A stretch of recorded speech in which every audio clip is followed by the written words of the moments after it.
Good evening, everyone. Namaste. This is our 14th session of Jeevan Vidya ek Parichaya English translation reading. We have come a long way indeed. So it's been, uh, as we started, so it's 14 sessions and it's almost going as clockworks, right? I mean, uh, as as we had planned, it is happening, and we're learning so much from each other's experience, and not just the content of the book, but the experience, the how the person who is actually speaking makes the session alive. And when the also the questions and answers at the end, the participation over there is also very lively, and we get to learn a lot from one another. So here is welcoming Netal again for her second session, where she will continue reading from the point where we had stopped in the last session. So welcome, Netal. Thank you, Priya. Thank you so much.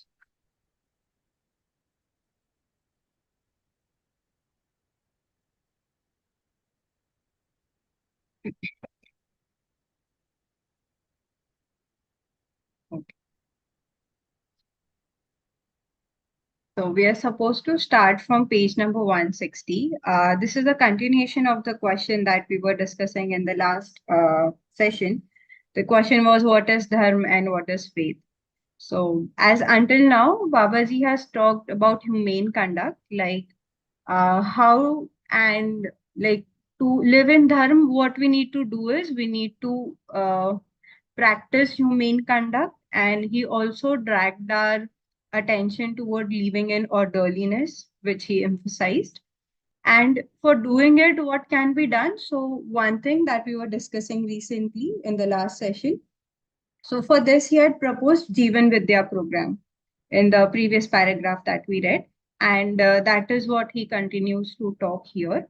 So he said in the previous one he explained that how Jeevan Vidya plan is a way in which we can bring this in our living, and we can live through prosperity within family and bringing resolution in ourselves. So continuing the reading on page number 160. This maxim encompasses circular economics, making it achievable. Humans can understand this, and in and it indeed becomes clear upon awakening. In this way, with circular economics, we devote our resources, body, mind, and wealth, for dharma niti through their right use in behavior, production, and orderliness. Education is one opportunity of right use.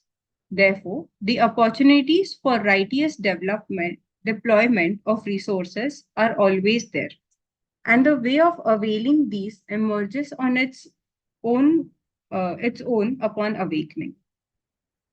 In modern times, one gradually starts losing interest in production after their and thinks studies and thirst for more and more comfort and accumulation.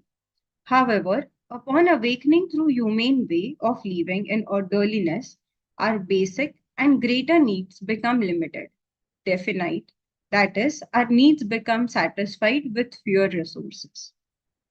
The object value remains constant. For example, whatever value, that is usefulness, is there in 1 kilogram sesame seeds, it has always been the same. Similarly, the value of medicine, rice, wheat, vegetables, etc., also remains constant. This is called usefulness value. Also, there are things that humans produce, such as cars, trains, etc., where aesthetic value gets added through art. Aesthetics is meaningful when it adds convenience to usefulness. This is basis of our analysis for recognizing usefulness, meaningfulness, and aesthetics. Among the values, Jivan values are known by the names happiness, peace, contentment, and bliss. which are only names of the state of harmony within Jeevan. Happiness is where there is harmony in man and vritti. Peace is where there is harmony in vritti and chit. Contentment is where there is harmony in chit and buddhi. And bliss is when there is harmony in buddhi and atma. This altogether is harmony in Jivan. When we live based upon realization, then it is effortless and natural for Jivan to be in harmony. This harmony is Jivan's natural expectation, accomplishment, and meaningfulness. It is when the taste activity of man starts having fulfillment of values. Those are given names such as love, trust, affection, gratitude, guidance, etc. When relationships are meaningfully recognized, then these values start flowing on their own from Jeevan. For example, when a mother has recognized her child, then motherly care starts surging by itself from her. No 5 year plan is needed for that. We don't need to find or gather values from outside. Values are already there in Jeevan, which will get deployed where relationships are recognized. Recognition of relationship for this purpose is family, society, system, and coexistence. Relationships are anchored in these four ways. Well, um, as we see here in this page, um, Babaji has very clearly talked about one thing that is about economics.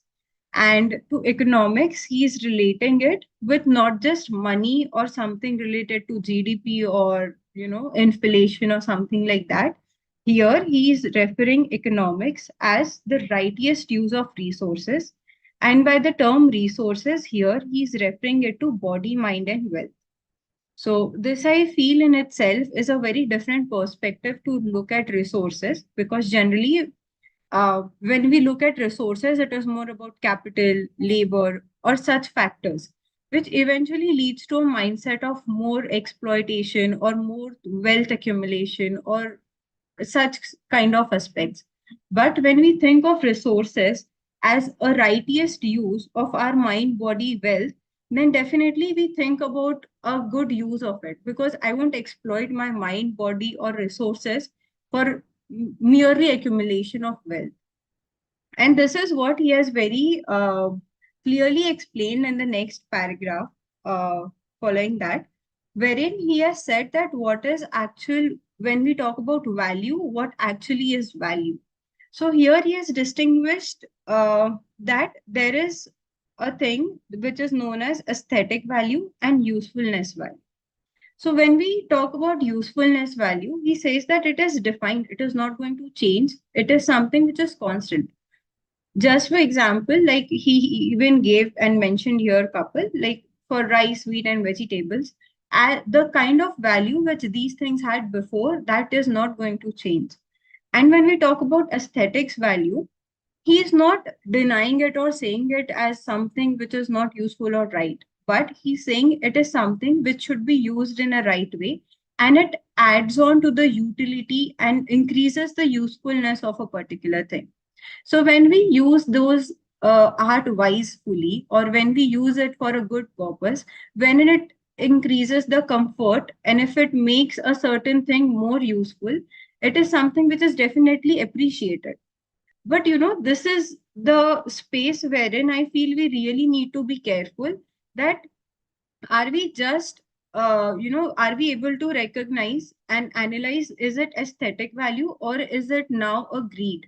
So I personally feel that there is a very thin line of difference when it is about aesthetic value, which adds to comfort, and when we just try to accumulate those for us, for our the kind of identity we today try to seek from these material things. So it is a very thin line of difference. So understanding value, when we think about value, so then we are able to correctly acknowledge that and understand the aesthetic value of a particular thing. And following this, he has talked about Jeevan values.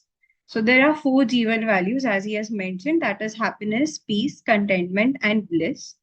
And here as we have even read before, there are 10 activities of Jeevan. So here he has even correctly placed that in which activity, what kind of Jeevan value are we getting. So as he has here mentioned also that when you're able to live within man and vritti, so then when your vritti of like if you're taking decisions, when your vritti is taking a decision and your man is able to follow it, so then the state which you are operating is uh, happiness. Then when your chit, when there is harmony in vritti and chit, then there is peace.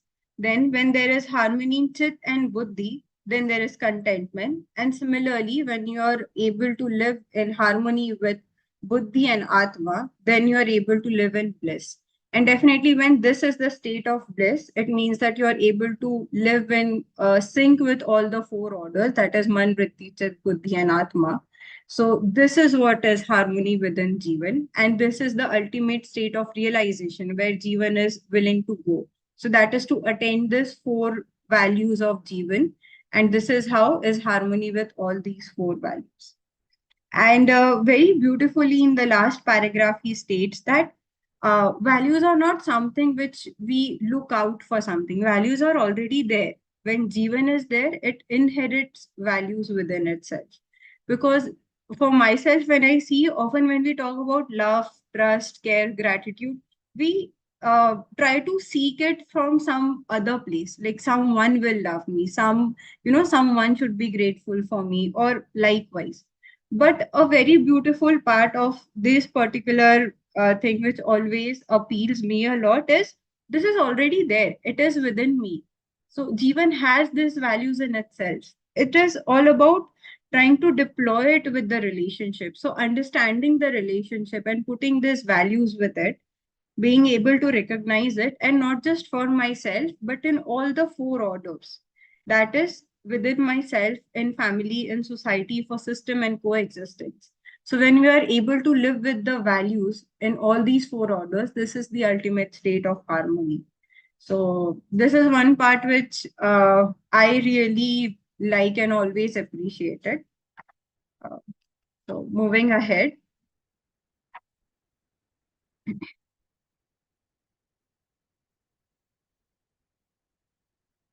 we need to become proficient in recognizing these.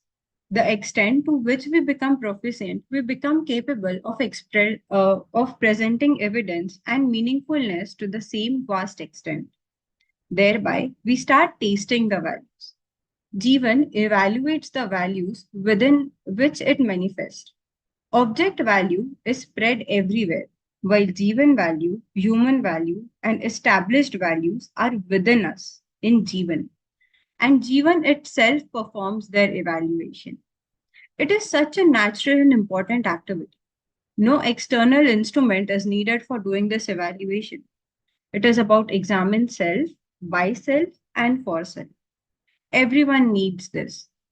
We need a way to make its possibility accessible to all humans. Education sanskar activities are carried out on matter of law, regulation, balance, and justice only.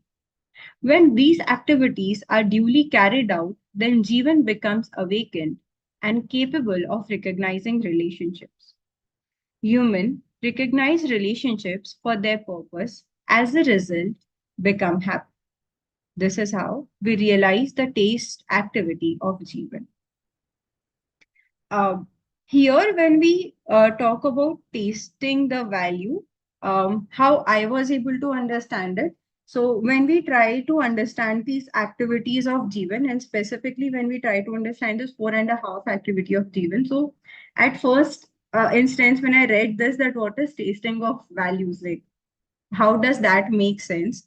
So, there was a very beautiful explanation that I got through it was. Uh, Tasting values means being able to understand what relationships are. So the idea of understanding the relationship is what is tasting the values. And through tasting the values, what you get is the satisfaction in relationships. So because you're able to acknowledge a relationship. So first of all, And based on that you do selection process also. So we select the relationships, and then when we fulfill the requirement in those relationships, or when we are able to acknowledge those relationships, then we get the tasting of that relationship. So this process in itself of being able to select a relationship and then being able to fulfill that relationship gives one level of satisfaction to an individual. And then moving ahead, when he talks about the deliberation, that is Tulan. So moving ahead, next activity of Jeevan is deliberation. The way of deliberation in animal consciousness is pleasure, health, and profit, while the way of deliberation for human consciousness is justice, dharma, and truth. These are the reference points of humane living, which needs to be grasped and accepted. As we accept these, our efforts become channelized in this direction. Thus, for whatever education, sanskar, and evaluation that human did, it was done based on their sensory ability. This didn't suffice. Therefore, human tradition could not materialize. Hence, the need is to dissolve the pleasure, health, and profit in justice, dharma, and truth in deliberation. This means pleasure, health, and prosperity that is based on the perspective of justice. With the perspective of justice, prosperity replaces profit. We achieve prosperity through production with justice, while the way of accumulation leads to exploitation. By the way of exploitation, we damage ourselves and we inflict damage to the world as well. This needs to be clearly understood, accepted, and this determination needs to be firmly established. Therefore, there is a need for humane education. So, here, if you see, he's talking about the second activity, that is deliberation. And here, in deliberation, he talks about the word Nyaya Dharma Satya. And this was something, a question also, the way he puts that when you, or even when I think, that when I think about pleasure, like how am I driven, or how am I making the choices? So if I think today also, is it based on pleasure, health, profit, or is it based on justice, dharma, and truth? So very clearly, most of us can see that we are not even living in humane consciousness. We are very peacefully living in the animal consciousness, and we don't even know that something like nyaya does exist, or something like dharma does exist, and satya feels like a far off thing in that matter then.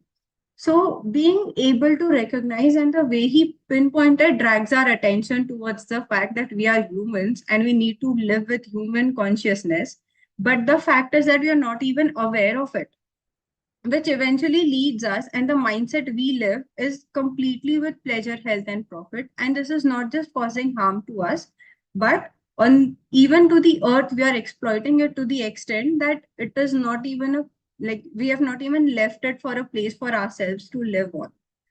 So bringing this shift from living in animal consciousness to coming and living in humane consciousness, he has given us a pathway here of bringing this knowledge through education sanskar. And for this, he has very clearly said, when we read further, he says that every student will become autonomous by this, and they will have following six merits. And these six, even when I go through it, and you should think about it, like, do I want in myself? So, first thing he talks is self confidence. Second, respect for excellence. Third, balance in talent. Fourth, balance in personality. Fifth, social in behavior. And self reliant in occupation. So, this is what he says that every individual should be like. And even if we think this is the thing which we all are striving for.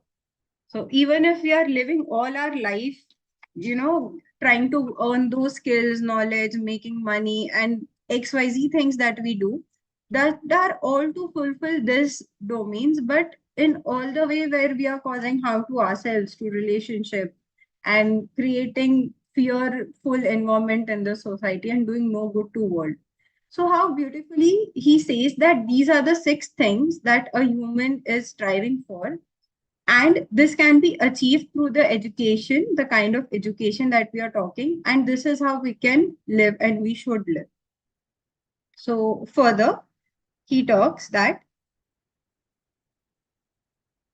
such an autonomous person shall evidence resolution and prosperity in their family, which naturally gives rise to a paradigm shift for society and system.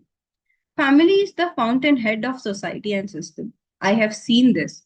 It is truly practical. And comes then comes design of system.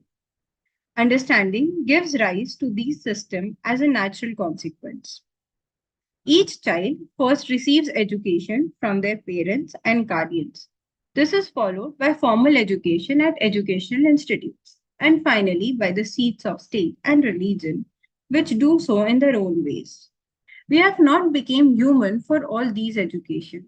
Now, this though efforts and evidence is only so that we could become humane, and tradition of humanness comes about. The benefit this will lead to is balance in the environment and establishment of justice in humankind. Living in justice invariably leads to orderliness. It's not a such big deal, is it? It is doubtable, but humans need to feel the need for it. Whatever humans have accomplished thus far is based on their sensory ability, but this approach cannot satisfy our true need. On the contrary, our sensory ability driven actions have ruined Earth and in the process doomed the human race. Therefore, if humans are to thrive, then they will have to recognize humanness. They will have to live in human orderliness, which alone has the possibility of continuity. The present pressing issue is the crime against the environment should stop. The orderliness in human are in form of participation in education sanskar, justice security, production work, exchange reserve, and health discipline. Participation in these five dimensions itself is participation in orderliness. Such orderliness arrives and is evidenced in each human upon awakening. This completes the summarized view of orderliness, which every wise person can accept. Something is under research or exploration stage until it is fully understood. We already know how to disseminate the outcome of research or exploration by the way of education sanskar. The first priority, therefore, is disseminating the fruits of this exploration. The teachers who are adept in academic methods, right behavior, logic of wisdom, and science will disseminate this understanding. Being adept means conception of understanding. So, here when we see uh, Babaji is talking about the kind of thing we have done to Earth specifically due to our unawareness about humane consciousness, like living in animal consciousness today, where we stand, we can see what we have done to climb. And he has very specifically here dragged our attention towards the environmental concern. And this was written almost a decade ago now, and we are evidencing what he has said now, then. So, the kind of climate issues and the environmental concerns that we are facing every now and then, every coming day, is something even now is a high alarming situation. And this is what we need to think about. And here he very clearly says that unless until we live in orderliness, this cannot be achieved. Unless until we understand the way how we need to live with ourselves, with family, in systems, in society, and with this existence, we will not be able to do justice to this environment. And eventually, when I read this, in even right now while reading this, I realize that the kind of thing which we have done, even if we want to bring this thing, we want to continue this thing ahead, we need a place to live. And the kind of thing we are doing, living in this animal consciousness, there'll be no place for us to live and talk about all these things or to establish that orderliness. So before it is way too late, we all need to acknowledge this fact that it is such a sensitive issue that humans need to understand this not just for ourselves but for everyone. And again, he points out one more way, like previously also he has said ways that how you can bring this orderliness in your living.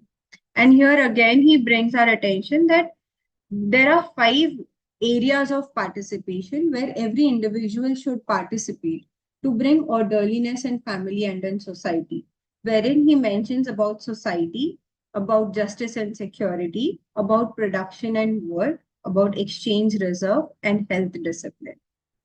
And further, he has even brought our attention towards education and the importance of further exploration and research in this domain, which can be done. And there has to be, uh, like he says, that dissemination of this process to a mass of people. And this can be done through teachers who are good at academic methods, who themselves have the right behavior, who are themselves living with a proper conduct, ethics, and they have a logic of wisdom and science. So, by this way, we'll be able to pass it to generations and to masses. Further,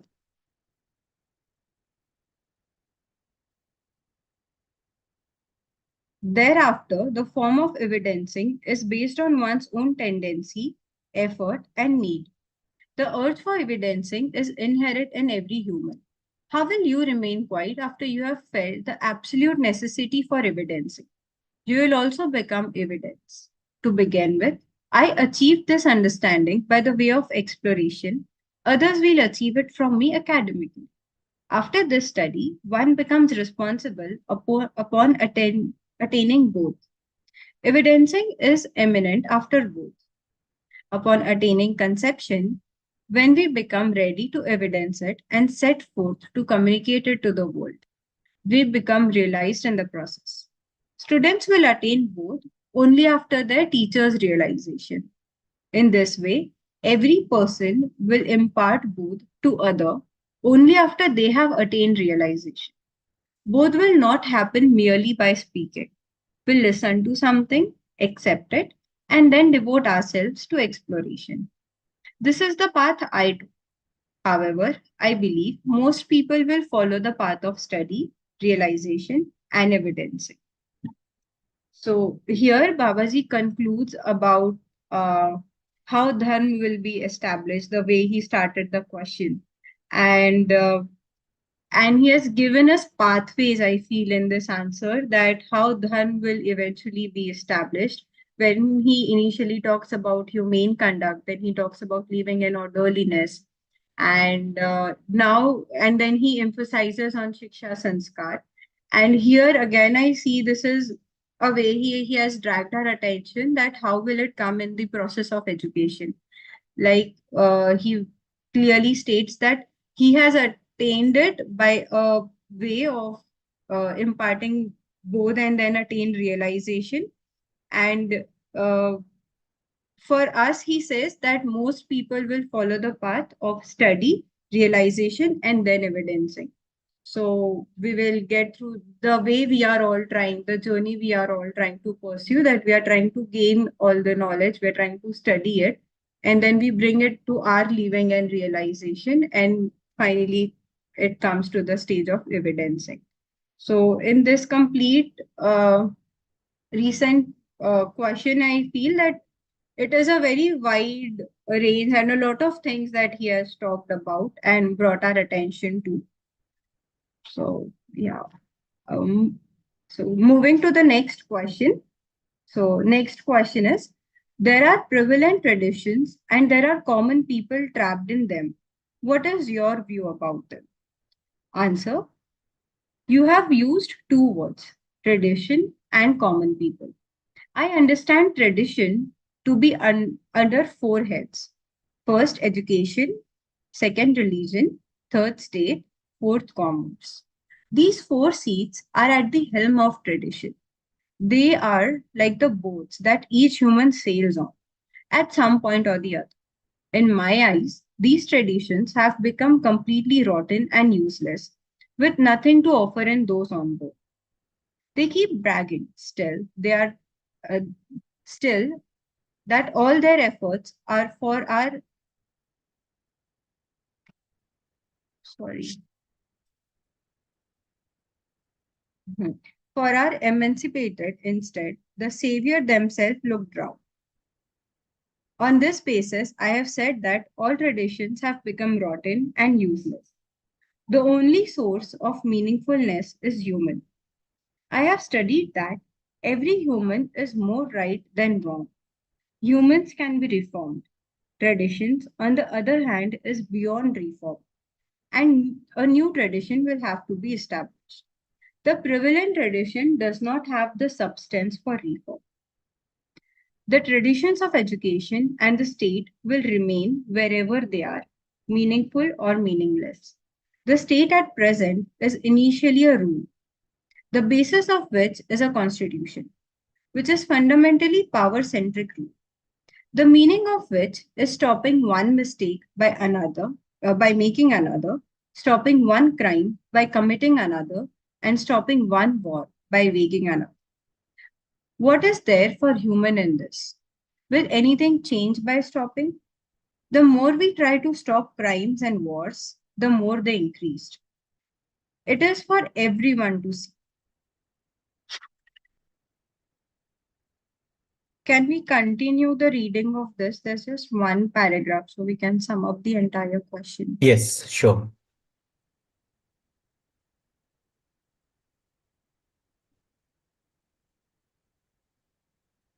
Commerce cannot let go of its addition to exploitation. Religion is addicted to giving assurance and getting respect. Their assurances are we will emancipate the sinners, convert the selfish into benevolent, convert the ignorant into learned. There is no evidence of these assurances having been fulfilled. Humans have kept thinking, I am wrong, tradition are right. From now on, I want to awaken humans, not traditions. I don't deal with traditions. I am a human and I relate to humans. So, talking about this particular question, when it was asked about common people trapped about in the prevailing traditions, here he has pointed out four areas where we all also operate. So, like education, religion, state, commerce. We all of us, as he has also mentioned, have some at some or the other point of time have been part of the either of these four areas. And Babaji very beautifully said and brings our attention, and even which makes me think a lot of time. He has never questioned any human. He has said that human are more right than wrong. And even in writing, he has said that humans are all like most humans or every human is 51% correct. So this often brings to a thought in within myself, which always come up when I read this, that often we neglect a person, or we, for that matter, even reject person saying that this person is wrong. But uh, understanding this very fact that every person is more correct or more right than wrong is in itself, I feel a huge statement or a huge declaration, because being able to see that every person can do something good or every person is willing to do something good is in itself a huge thing. I personally feel that. And even in this entire answer also that Babaji has given, that in this he has stated that it is not person who is wrong, it is the tradition which is wrong, or that it is the questions that he has raised on the tradition. So, and he is not even talking, or he is not telling that we are here to change the tradition or there is any scope or substance where we can work to change this tradition. He talks that we are here to establish a new tradition. So even if we see very clearly when we talk about education, he is nowhere said that to bring this new point in the prevailing tradition. He says that this is how the education should be. Like, very clearly, I remember in a conversation with Anita Masi I had once when we were talking about school education, when they used to have conversation with Babaji. So she often said that they were trying to bring the conventional education the way it was. But Babaji very clearly said that when a child is in nursery, only teach him about mother. Don't teach anything else. You need not teach him the kind of poems or the kind of ABCD what school is there. Your main focus should be on mother. To bring the idea of what mother is like, the child should be able to understand that only. So he has never said that add on something to it or bring something to it. He says about establishing what is right or the way it should be given to students or to anyone or to contribute in any of these four areas. So similar, and he has even stated here that there's no substance to reform but to establish new tradition. And even later on here, the last line, what he says that I am human and I relate to human. So this feels like so much of point of connect. And this I feel is often when you talk about someone, even whenever I have heard about Babaji, it at times feel like he was such a great human, like some supernatural human being, maybe. But he has always kept himself, or he has always conducted himself in such a way like just like any one of us. He's just a human like you or I or anyone on this world. And even here, as he writes that I am a human and I relate to human, so it establishes a kind of connect with him that okay, he's also just like one of us, and even we can be like him at some point of time. So this the kind of the connect he establishes here. And the question also, when I see when there was in even in question, it is asked that common people are trapped in them, and he brings attention towards common people. And even as far as I have heard about his life and the way he has lived across, it feels like he has just established this idea of how a common person or how a normal human being should be like. So this is something I'm always able to relate to a lot, that how he brings this idea of being minimum beautiful as the word we often use. So this is one thing and that I would like to share on this particular question.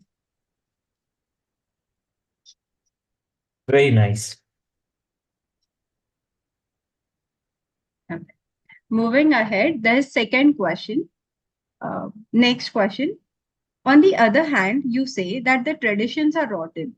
Then humans, who are products of the same tradition, should also be rotten. Still, you say that humans are more than 51% right. What do you mean by that? Well, a very generous question. Who would, like anyone who would read this, would definitely think something like this. So, to this, Babaji answers that the people are the helm of four traditions that we spoke about, don't have inquisitiveness for reform. Those in the seats of power and the tenants of these seats don't have the basis of inquisitiveness. On this basis, I say that these have become rotten. While every human has the spark of inquisitiveness in some corner. On this basis, I say that humans are more than 51% right.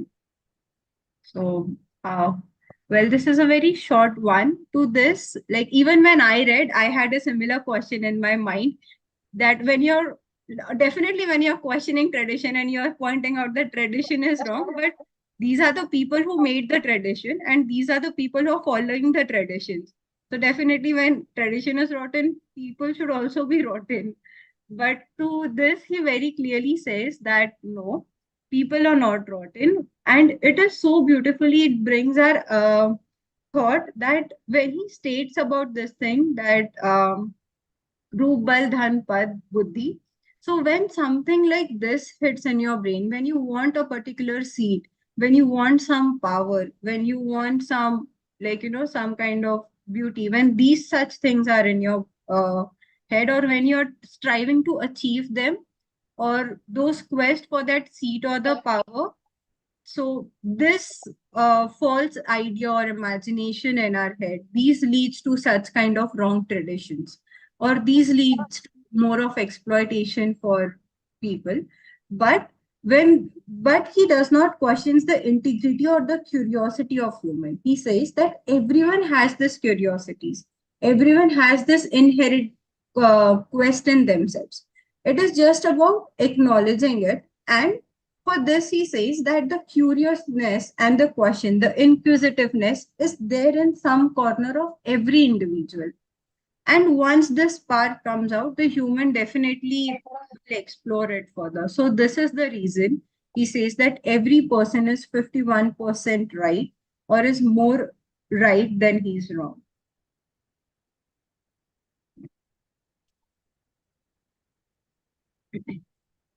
So, next question. This is the second question on page number 168. You have talked about development.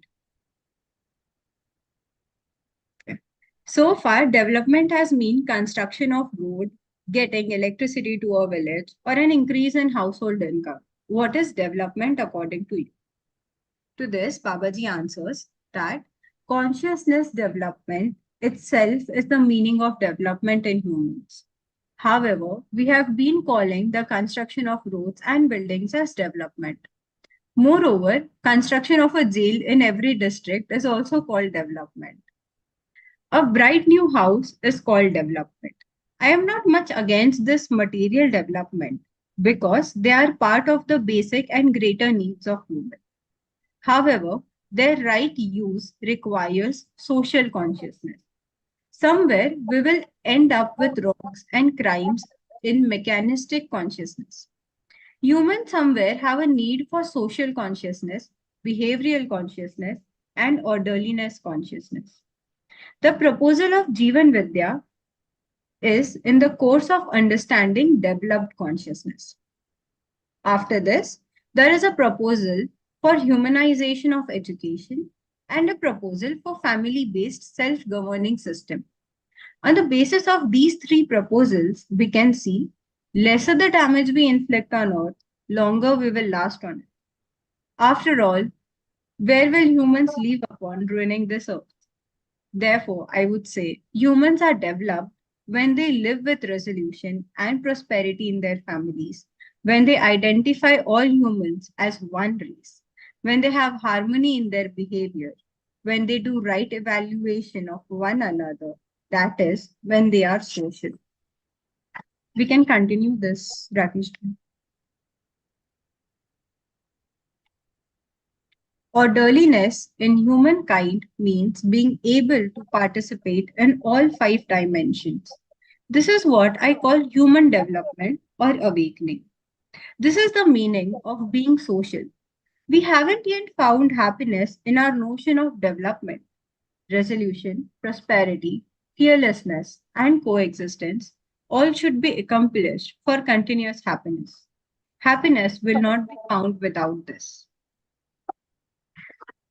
This I feel is a very good question, which is often something even we all think of. And even the way Babaji has answered, I feel is very beautiful, which again drags our attention towards a lot of things. Very clearly, he says that when we talk about development or what is development, he says that it is about consciousness development. That is something we need to work upon. That is the true development for human. On the other hand, when we talk about various types of materialistic development, he has not at all denied it. He has said that clearly for our needs and greater needs, this is a part of develop. Like this is also our basic need, and this also adds on to development. But this is not sufficient. This is not something a human is looking for, or if it was development, then for that matter, we should have all been very satisfied in living a peaceful life. But that is not so.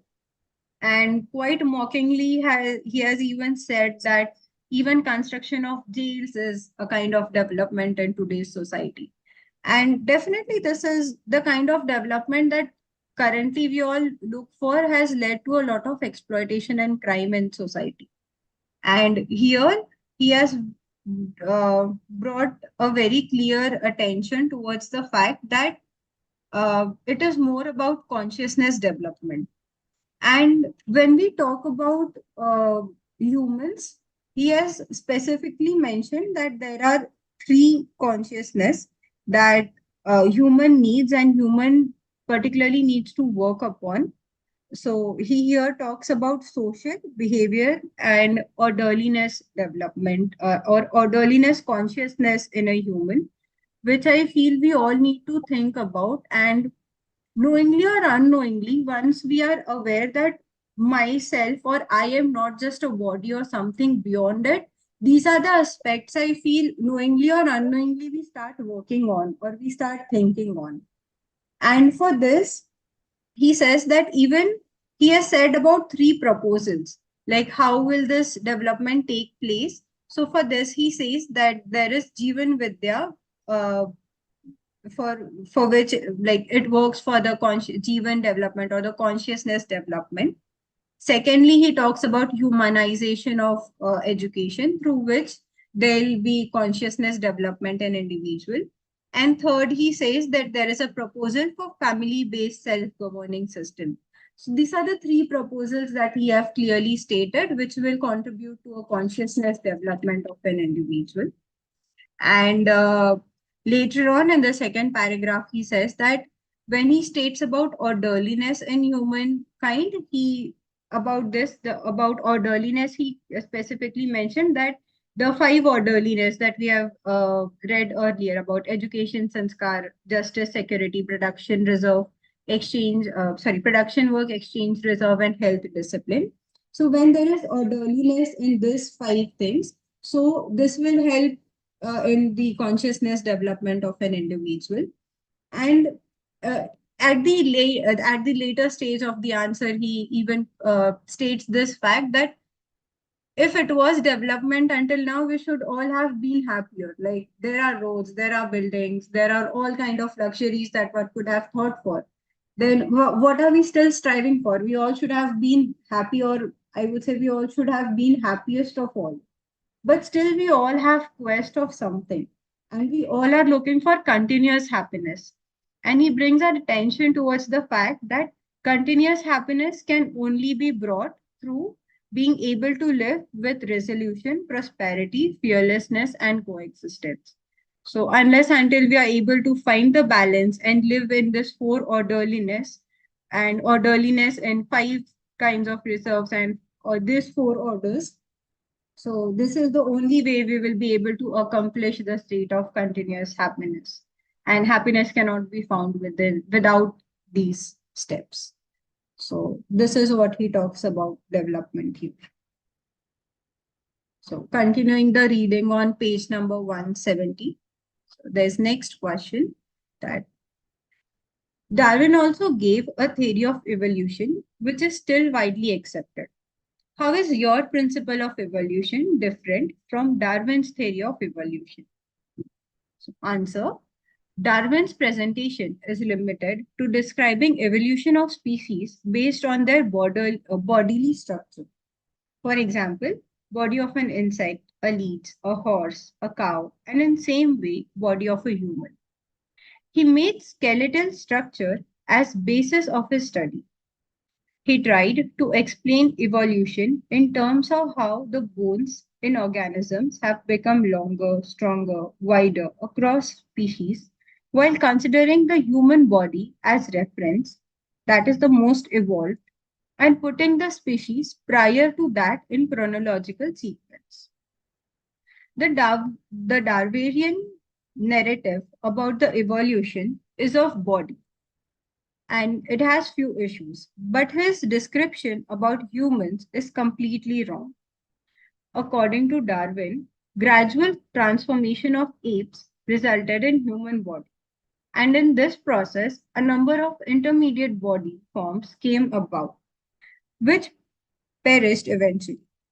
But according to me, human emerged from the womb of some animal with an evolved brain, wherein The object of exploration in Pran Sutras was to establish a species tradition where Jeevan could evidence its awakening. Whereas Darwin's theory claims that a number of indefinite body forms evolved due to pressure from the environment and natural surrounding. Darwin didn't know about Jeevan. He didn't say anything making Jeevan as reference. Human is a combined form of Jeevan and body. Scientists are still searching for traces of evolution by studying body and bones, and they give Nobel Prizes, degrees, and jobs for these. They consider the human body as the reference of evolution. If that were so, humans should have reached their potential along with evolution of human body. But that didn't happen. Humans don't get fully defined in the purview of the body or skeleton. As it As it proves, Darwin himself has written that I myself don't get described within the framework of bones. He was incapable of describing humans. We are, you are calling excellence in Rachna Vidhi as developed, while it is Jeevan that is the reference point of development. Body cannot function body cannot function at all without Jeevan. So here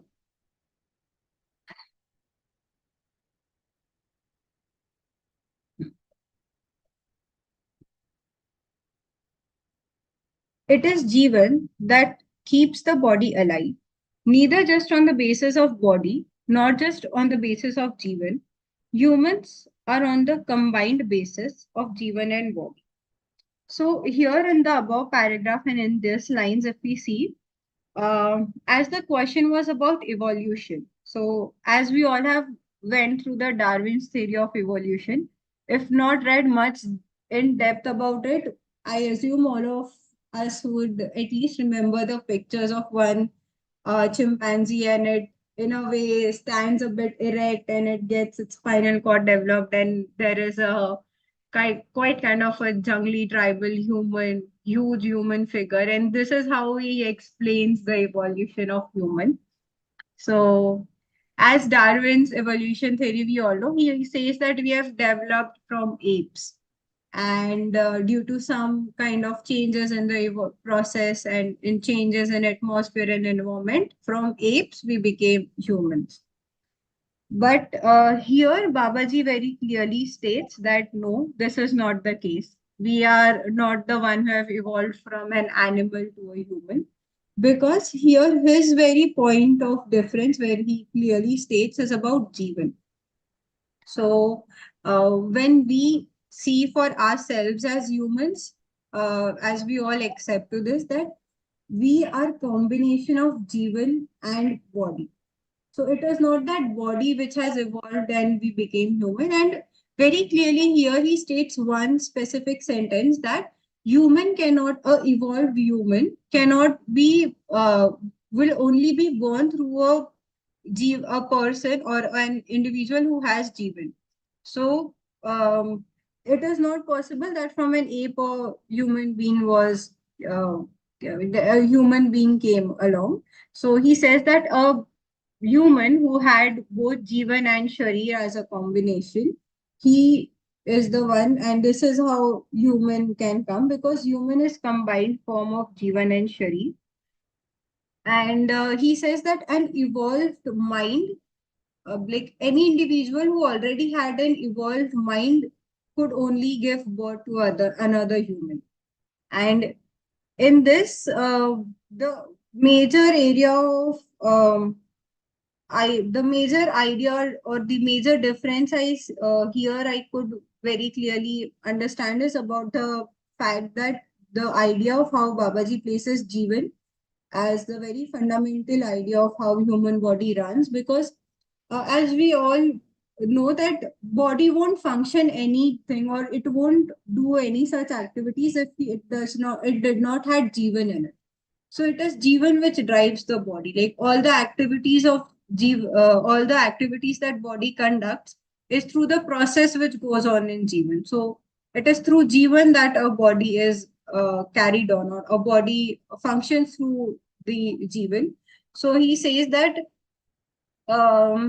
it is the basic reference point is Jeevan, and Darwin was like he failed to acknowledge this fact, and he says that only the way how bodies can live alive or how bodies can function is due to the presence of Jeevan in this, and this is what is the major idea behind the explanation so far. And in the next paragraph, he very clearly defines that how is it about Jeevan and how it is different. So we'll once go through the next paragraph.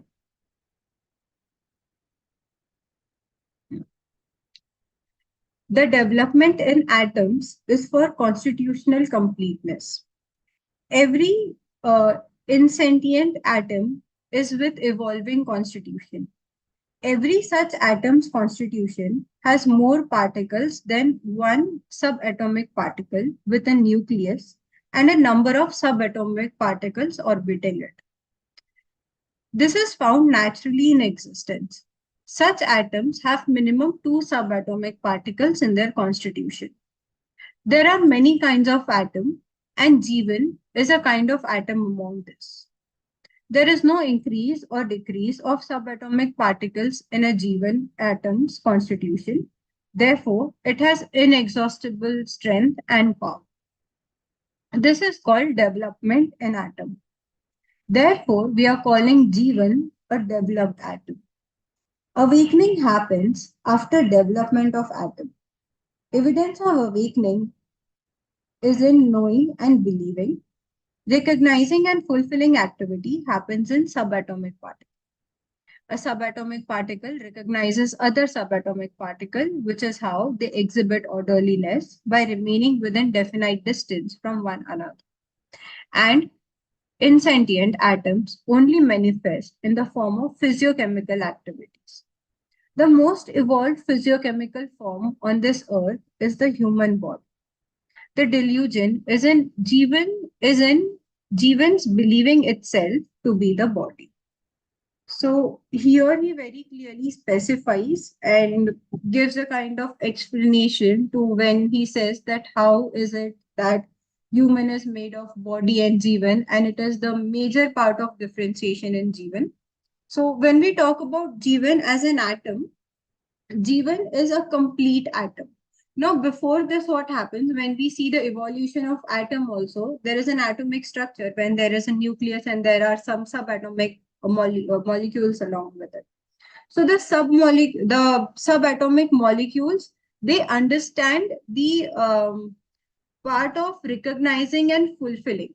So like every atom understands, like recognizes and fulfills the activity which happens in the subatomic level. For example, if there is an atom of, say, water, so H2O, if we see the atomic structure of it, so every hydrogen atom recognizes and it is there with the subatomic particle of hydrogen with the oxygen. And these two atoms, they remain in a definite distance with one another and they maintain that constitution with one another. It is similarly with all other orders. But when we see in a human consciousness or when we see in the Jeevan atom, there is an evidence of awakening and in the form of knowing and believing. So, and it is the only atom when we see the atomic structure and when we understand the development of atom. So, Jeevan atom is the only atom which is said to be complete. So it does not takes any subatomic particle nor it gives. It is a complete atom in itself. And this is the reason it is said that it has an inexhaustible energy and power within itself. And this is what brings life to a human. This is what, so the Jeevan atom, the presence of Jeevan in a human body, this is what is development. And this is how a human body is constituted because it has the presence of Jeevan atom in that. So this is how Babaji establishes this fact. But the reason why we are not able to understand it or the area of deflation here, as I am able to understand, is that the delusion of the fact that we don't acknowledge or understand ourselves as Jeevan.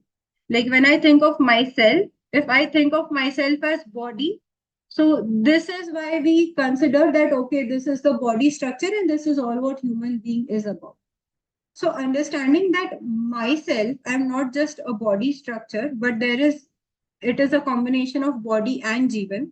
And when I try to understand this Jeevan, how it is functioning, how is the structure of Jeevan, and what are the needs of Jeevan. So when I'm able to understand that, this is how we will be able to understand the true purpose also of human.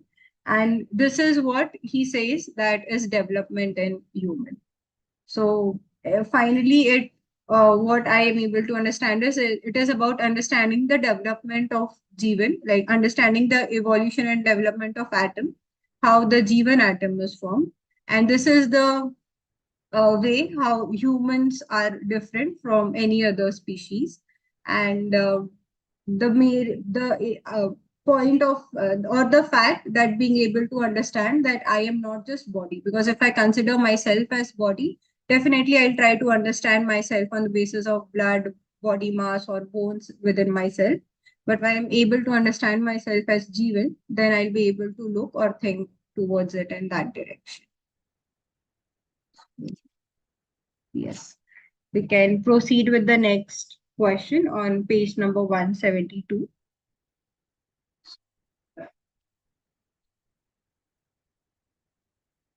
Yes. So the question is, you had met the Chief Justice of India, Sri Venkat Chalaya ji, in Delhi, and you asked him about universal justice, for which he didn't have an answer. Justice stands for one thing in India and another in Pakistan. Within India itself, there are separate code of justice for Hindus and Muslims. There is a lot of confusion about what justice actually means. You have proclaimed that justice get evidenced in family, while we are used to thinking that justice is delivered in the judicial courts. Please clarify this. So, to this, Babaji answers that the maxim for justice is relationship, value, evaluation, and mutual satisfaction. Evaluation and mutual satisfaction in relationship is absolutely necessary. Humans have a relationship with insentient and sentient nature, whether we accept it or deny it. For example, our relationship with the air, a world where humans a world where humans do not have any relationship with their natural surroundings and other humans is not possible. All this is found only in the family. Whereas judicial courts pass judgments, there is no justice there. Uh, Honestly speaking, my heart out on this. When I first read it, I felt very bad.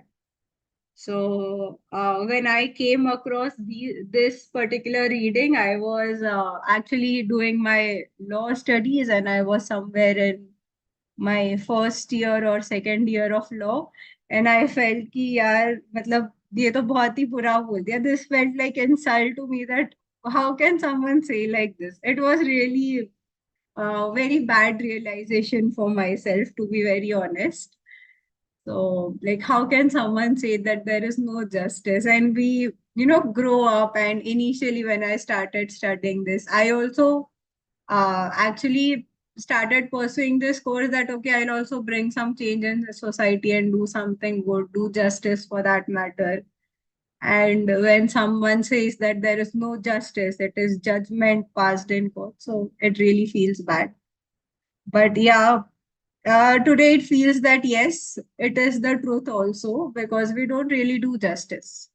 So here also, when he talks about justice, this four words which comes along with it, that relationship, values, evaluation, and mutual satisfaction, is far off away from quotes. You don't see any of these four elements there. And this I can even say with personal experience and practice there. So yeah, in courts you won't see this. So what is justice then? So very clearly, justice is something which can be done in families or with individuals. wherein you are interacting with them.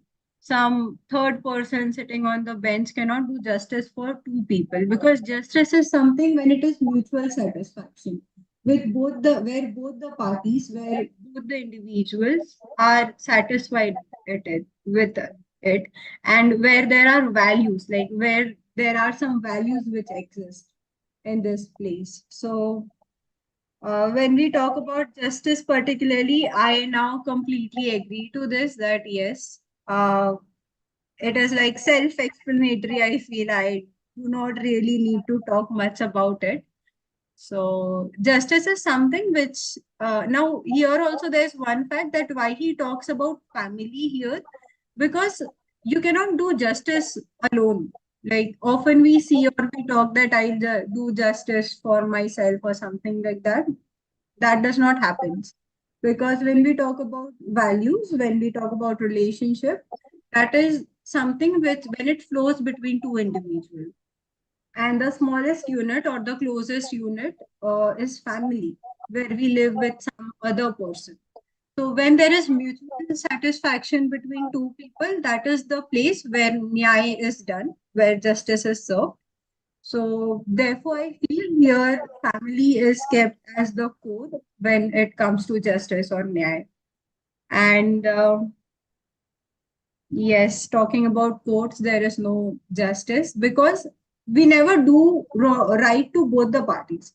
Obviously, when certain decision is made that is in favor of one, which is definitely not in the not good for the other one. It is something which will hurt the sentiments of the other person.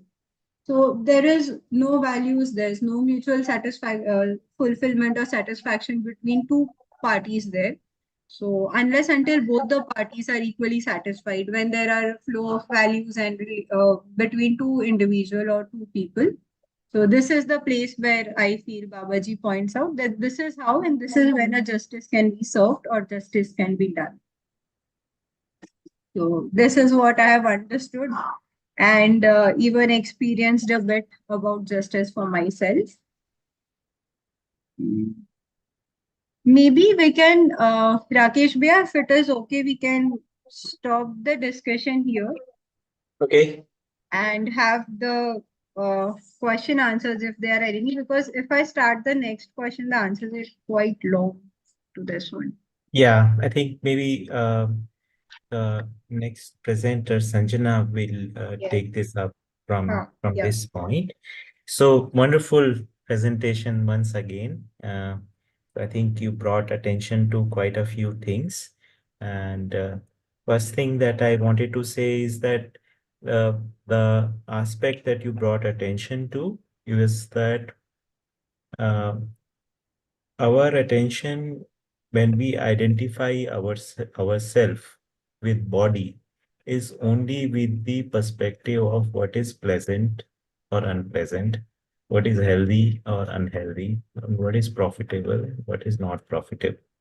That is these are the only three perspectives with which we evaluate things, we deliberate about things, and all our analysis, all our thinking actually revolves around this. And and we ask the other three aspects that are there, like justice, dharma, and truth.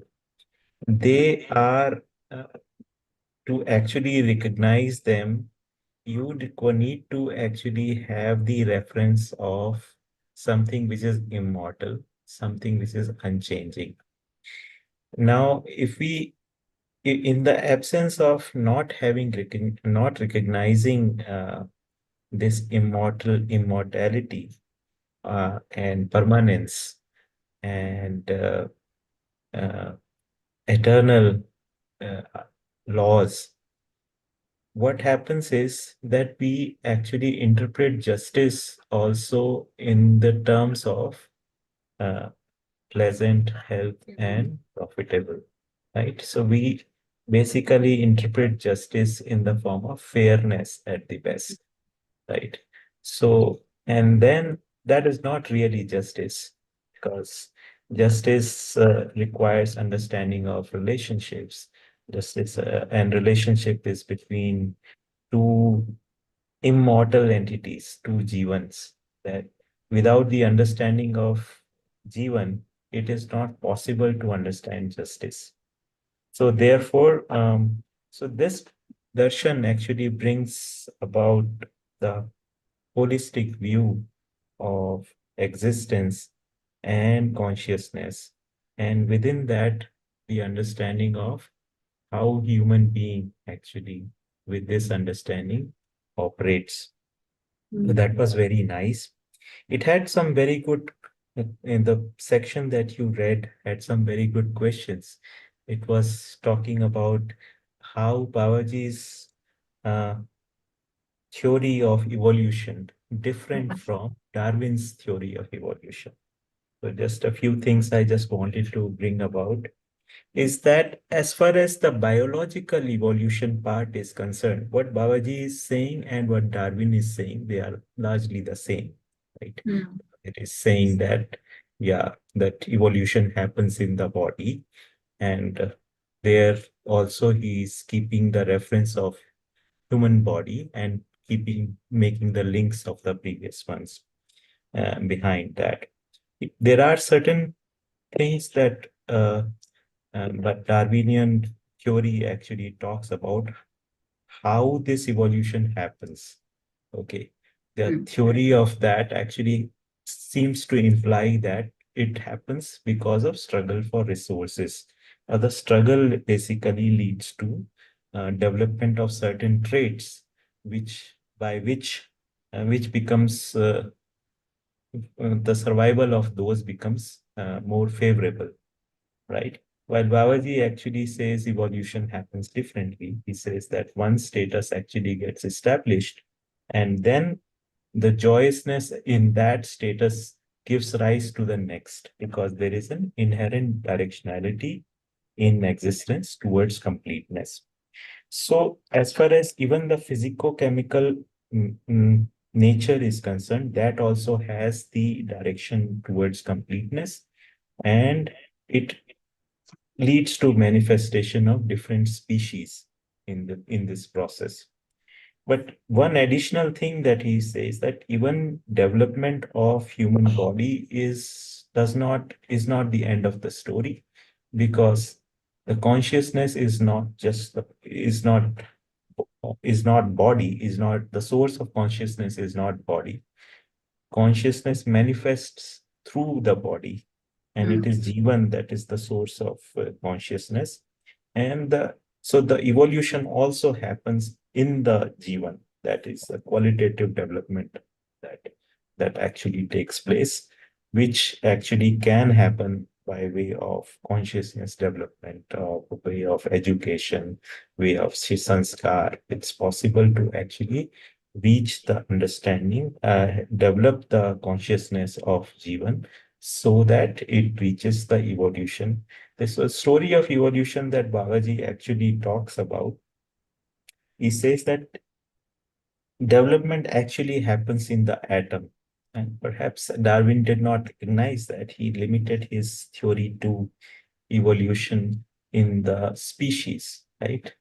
And while over here the evolution is explained, or here the word Babaji is uses for this is called prakatan, right? That Mm. means that every state then gives the rise to the next state, and each state has its way of continuing its tradition, right? So I think it is a very good area for our research and understanding. And what are the clear differences between uh, Darwin's theory of evolution and Babaji's theory of evolution, right? You also shared your personal experiences about uh, justice, right? And what the understanding of justice and the difference between justice and judgment. And that's a very important insight, actually. Yeah. So Babaji had a close association with Venkat Chalaya ji, and incidentally, Venkat Chalaya ji lives in Bangalore. And when Oh. Babaji actually came to Bangalore, he visited our house, and I had gone to Venkat Chalaya ji, Venkat Chalaya ji's house with Babaji. It was very nice. to actually listen to his conversation at his house. The Venkatachalaya had immense respect for Babaji. I remember we basically were, when we reached his house, he was standing outside his house with a garland along with his wife, and they basically touched his feet over there and took us inside. Venkatachalaya learned Hindi to understand darshan. He had spent great deal of effort in 1980s to actually uh, pursue this. And so it was a very good discussion that I had listened to at that day. Some other time we talk about that. So I'll open the floor for discussion here and any question answers that we have from the audience. Mm.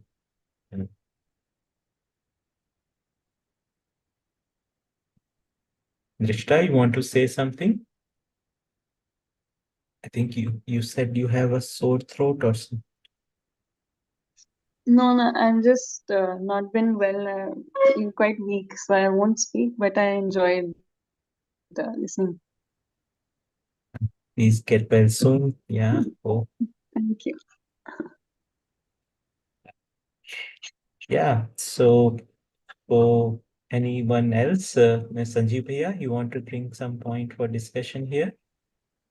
No, Bhaiya, I think nothing to discuss per se, as you mentioned that the section that we covered today had some interesting insights, Mm. and like every time we read it, it's a new revelation actually.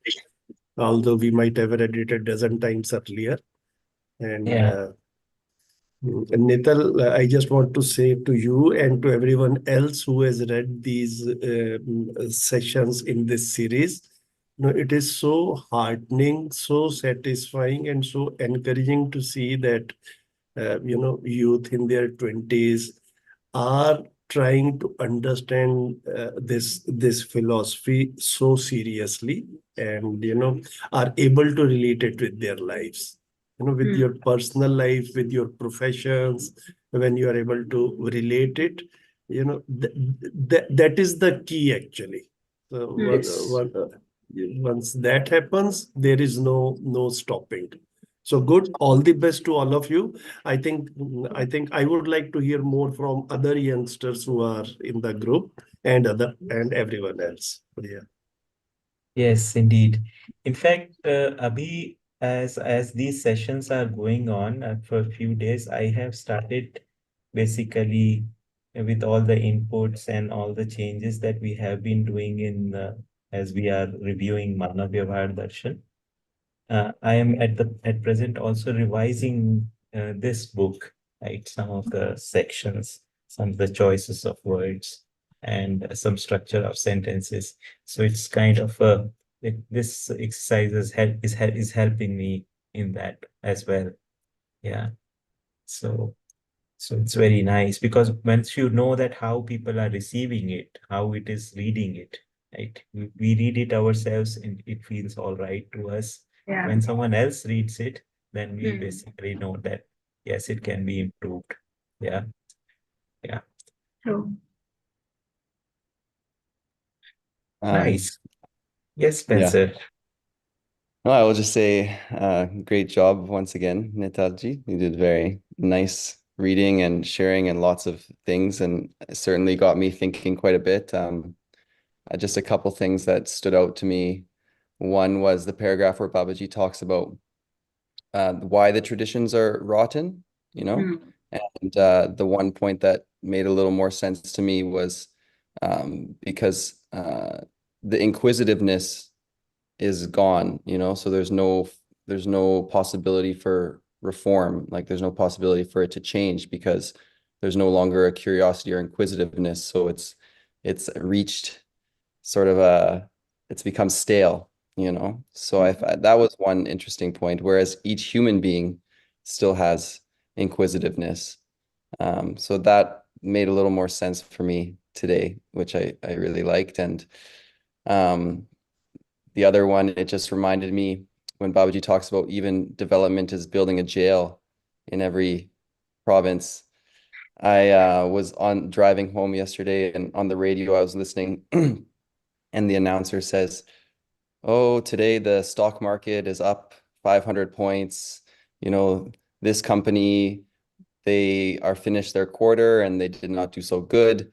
But this other health company, they finished their quarter and they're reporting much higher expected profits due to the sale of their weight loss and diabetes medication." I'm Oh thinking, my oh no, God. now we're celebrating the profits because the people are unhealthy, and so you just don't see the full picture, right? Yeah. And it reminded me very much of that. Where are we celebrating and putting value, and it's not headed in the good direction. So, and then lastly, I found it interesting, just your own account about as a lawyer, and how reading that paragraph initially was very hard for you, and maybe now you've come around to see things differently, and when you said that yeah, the the third person cannot instill justice between the two people, because justice is an experience between two individuals. So a third party is I understand it can be helpful maybe for mediation and education, but yeah, in the end, the justice needs to happen there. In that So relationship. yeah, exactly. So it's very interesting. Definitely got me thinking more about justice and the courts. So thanks for all your sharing. Great job. Thank you. Thank you so much. Yeah, Spencer, we brought some very good observations. I think the one that you said that traditions have no substance for reformation. Right? So here, Babaji is not positioning Madhyas Darshan as reformation of Vedic thought or Hindu religion. Right? He doesn't position himself as a reformer. Okay. So he says that instead he has presented his whole darshan as vikalp or the alternative. Okay. So he says that I am actually addressing to the common people, and I'm not really addressing to the traditions, because traditions are uh, basically they don't have the inquisitiveness to reform, right? They don't have the content for changing themselves. So, and many of his experiences of talking to Shankracharyas and many other uh, heads of states was that they are very rigid in their own structures to hold on to their positions and narratives. So it's very difficult for them to actually say that there is something lacking basically into their system, which they have to change. Second thing about yeah, you brought very nice point.